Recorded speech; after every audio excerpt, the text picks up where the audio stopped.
Amy, no matter how many times I watch Removed, I find myself catching and picking up on something different each time.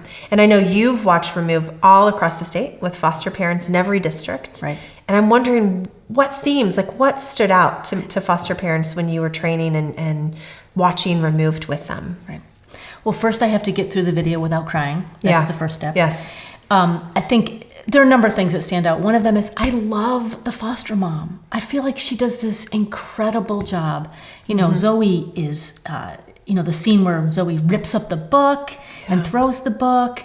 And, Kira, that's the foster mom's name, she just throughout the whole thing is loving and kind and patient. Like I love her. She's amazing. That's one of the things that stands out as a really positive piece. And then there's really hard things that happen to this poor kid. Yeah. What are some of the things that seem to be hardest for foster parents when they watch this to understand? I know when I've watched it, the mother going after the father when the police come instead of running after her child seems to be something that hits really hard for foster parents. And that actually brings up a lot of conversation because I think that's a common experience sometimes for kids in care is that they see that abandonment by their parent. And caregivers really resonate with that scene a lot. Yeah. The thing that also bothers me, the trash bag.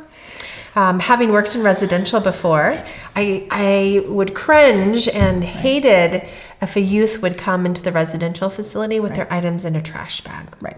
And in Removed, we see her leaving one home and going to the next home with all of her earthly possessions in a trash bag. And I just know that really just makes me so sad when I watch that. And her face, when she's carrying the trash bag up to the house, her face is just really shut down. Yeah.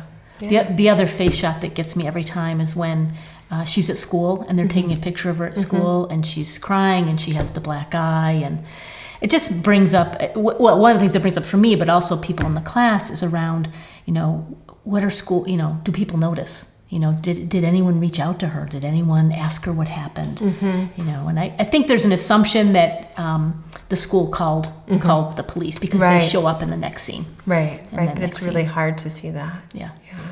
I'm wondering what your experience has been with foster parents watching Removed. When I've watched it with caregivers in the past, there's been some reaction to the first foster care placement she goes to, where they respond pretty aggressively by dragging her into the shower and dousing her with cold water. I'm wondering what has been the response when you've shown that, and how have you had some conversation about that? What does that look like? People have had really strong reactions to that scene. They feel really angry at the foster parents, frustrated with the foster parents. Some folks question, wait, was that okay? Was that not okay? So it certainly opens up a conversation about discipline and what's okay and not okay.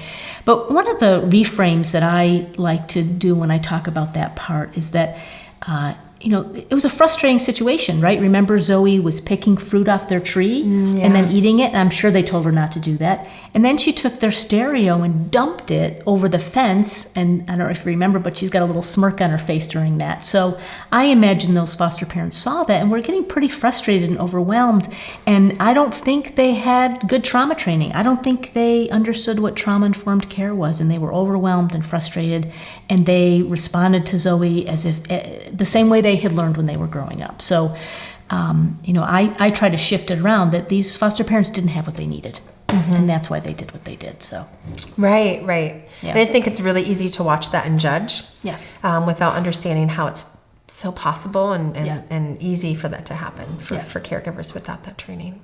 There are two other things that really stick out to me.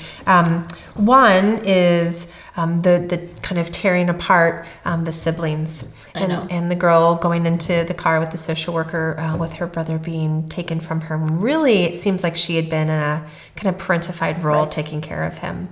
And the other is this idea that she's experiencing triggers. And the foster parent gave her the dress as a gift, but didn't understand her strong reaction to opening the gift.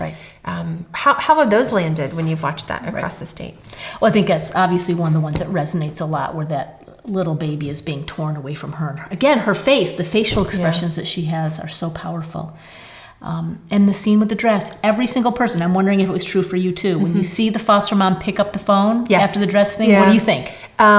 Initially, you think she's giving notice and she's done because of the behavior. Yeah. Right.